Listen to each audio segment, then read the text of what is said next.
Good evening. How's everybody today? What a beautiful day. Hot, but nice today. Can I show you the sunset? Looks pretty tonight, and it's a little bit quiet. Nice, huh? The elephant ear is looking big. Everything's looking nice in here. So what have I been doing today? I've been cutting the grass this morning. My trimmer broke, so I had to fix that. So the grass is all cut. This side wasn't too bad. It's that around the back was bad.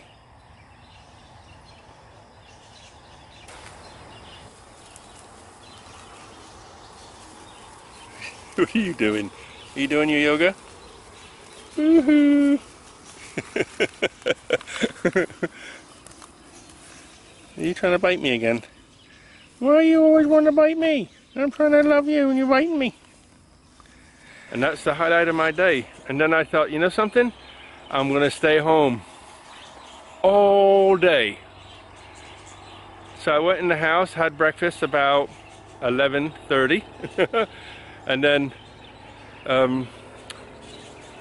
what did I do then? I had a shower, had breakfast, and then just chilled out. Laid on the bed for a while and napped, got up, looked at YouTube. I have a video for tomorrow, for today already, that I seen yesterday that I thought was really cool and I wanted to show you. But I wanted to come out and chat to you today. I just felt like something inside. Actually, I have this feeling a lot that I just wanted to talk to you. To say hi, how are you, what's been happening, things like that. So that's what I want to do, and this is the point, okay? I've thought of this 100 times or more, but I just, you know, it's not something you can just sit down and explain. You know, I look at the way the world's going, and I don't want to get into politics, who's right or wrong, but I think anybody with a half a head, one brain cell, maybe two, so they have company, can figure out who's doing what in the world, you know? You've heard me say this many times. I don't belong here, I come from somewhere else. And you know, it's like almost on a daily basis I see something else that says we, not just me, we, well maybe it's me, but we're not meant to be here. I mean, this is a planet that we're on temporarily. You know, when our bodies give up, we leave and go somewhere else. So how can I say this? I mean, look at Australia. I think it's the 7 most poisonous snakes in the world live in Australia. So what does that mean? If one of them snakes bites somebody, gone. Here you have scorpions, cobras. I've had, you know, a few cobras in this garden. Big ones, I think like one real big one big one, like, well, maybe middle size, and about half a dozen small ones. Small ones can go up to like 2 feet. Mate, what's that? About just over half a meter or something like that. And they say the poison ones, the small ones, are always more poisonous than the bigger ones. So if we were meant to live here, why are we inhabiting the earth with so many poisonous things that can kill us? Centipedes are here that have a sting worse than a scorpion. Many things. So if we're really meant to live here, if we're really meant to be here, then why is it so difficult? I know there's a lot of people hurting and trying to make it every day, and they do it by any way they can. Some do it by taking drugs, you know, prescription and non-prescription, alcohol, whatever it is they do to get through another day. So these are the things that run through my head all the time. And I think to myself, you know, I've been through this, but today, you know, I had a really, really good day. Just laughing and joking and being happy, you know. I was watching some of Michael Jackson's, Aretha Franklin, some of her music, and I because of yesterday's video about the RCA and the HMV and all that, people keep telling me, you know, so I was listening to some of the old songs about like when I was a kid, you know, in the 70s. I was born in 56, so you know, in 70 that had made me what, 14, and at that time I lived in America, in New Jersey, so I was able to tune into WFIL, Philadelphia soul music, right? And listen to that all the time, AM radio from Philadelphia, and loved the music. And then my parents split and I moved to back to England at about, I think I was like 15, 16, so I think 15. Yeah, about 15 I moved, 15 or 16 anyway, I moved back to England. And that was an event, you know. But I can go on and on about, you know, violin, how, you know, sad Kevin's life is, but that's not my point. My point is, somehow we can find pleasure in life. You know, and I was married again in America to a British woman. And, well, let's leave the woman part out, to a British person, right? And, oh, I'll never hurt you, I'll never do this. Lazy, wouldn't cook, wouldn't clean the house, wouldn't do nothing. And then started messing around. And in the end I said, you know something? I don't even have the energy to talk about this. So I literally put my stuff my clothes in a suitcase and got on a plane and told her before I left, I'm not coming back. I didn't do any paperwork, I didn't try to divorce, I didn't try to get my money out the house, nothing. I just put my stuff in a suitcase and left and didn't go back. And I've been in Thailand ever since. So how do I keep going? Each day I just look for something to smile about, something to be happy about. That's all I can say. I think the luckiest thing I ever found was meditation, and I really mean that. I'm not trying to be some kind of guru or sell a product or nothing, but I can say meditation saved my life. And luckily I got into it before all my problems started with the second relationship, and so I was able to fall on that.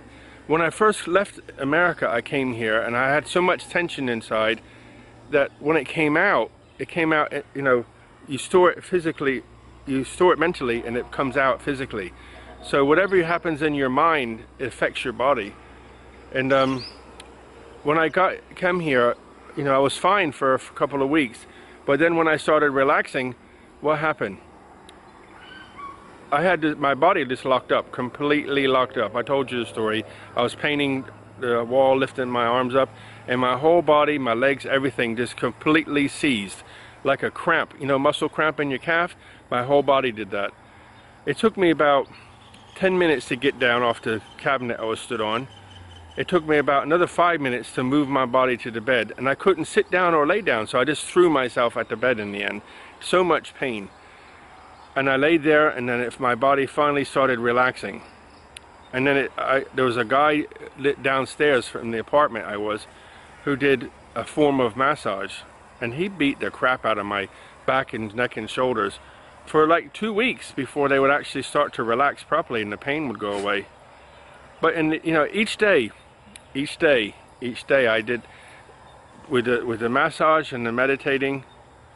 You know, I consider myself quite lucky. You know, if I look back at my father, who was a heavy alcoholic, I just didn't want to drink. You know, I wasn't attracted to alcohol, and I'm never attracted to drugs. So I didn't turn to drugs, I didn't turn to alcohol, but I just, with the meditating, that little bit of energy I had, a little bit of pressure, or a little bit of foresight or something, I started going into that again. And what is meditation? Meditation is just, you know, it's like, if you can imagine your brain is like a lot of kids playing on a basketball court, and they're running around like nuts, and you have to say, okay guys, calm down. stand still for a minute, and that's you doing that with your brain. And that's what I had to do. And today, it was like I took some happy pills. I was just happy for no reason. And I didn't do anything. I cut the grass, walking around cutting the grass, and I was very happy. Happy to be hot and sweaty and cutting the grass. And now the grass looks good. Nobody here to bother me. Nobody come here to bother me today. Just leave me alone. So, you know, I spoke to a few people, and I spoke to a few of you guys that, and somebody actually says, Kev, you know, you keep saying you're here for us, but Paul says, we're there for you. And I want to say thank you. You know, there's, I don't want anything. I don't need anything. You know, Larry's helped me before, actually sent me a lot of tools and so on. And people send me gifts. And I really, you know, nobody ever did that before. Only since I've been doing, you know, having this channel. So thank you so much for that. So that's you guys giving me something back, you know. And Andy came here from Australia, which I showed you a couple days ago, and give me a t-shirt, Making Your Own Paradise. So thank you. Thank you so much. So like I said from the beginning, I really don't know how to word this or how to say it, but if I can give you anything, I give you strength and a hug and say you can do this. And I'm not trying to go say something bad about female. You know, males do bad things to females, and females do bad things to males, and male to male and female to female. So like I said, do we really belong on this earth? Do we really believe, you know, need to live here? I sometimes think, you know, I'm not trying to say I'm some kind of saint or something, but I think, you know, I just generally care about people. You know, if you see me in the market, that's not an act, it's just who I am. If you come here and ever visit, you'll see that's just the same guy every day, all day. Okay guys, I'm gonna sign off before the bugs come and get me and it gets dark. So look after yourselves. Just remember, anybody can be nasty to anybody, but a special person can be nice to people. And karma will give it back to you. I've seen it so many times. You know, I won't tell you what happened, but the ex in America tried to stitch me royally, and I didn't say nothing. I just walked away. And what happened? She got stitched. Crazy bad. So karma is a equalizer. Be good, love somebody, and love will come back. Or, you know, give something and something will come back. So, all the best. Big hugs. Look after yourselves. Buckets of blessings. Rivers of joy, peace, and kindness. So the video that I was going to show you today, you see them tomorrow. All the best, guys. Good night. See you in the morning.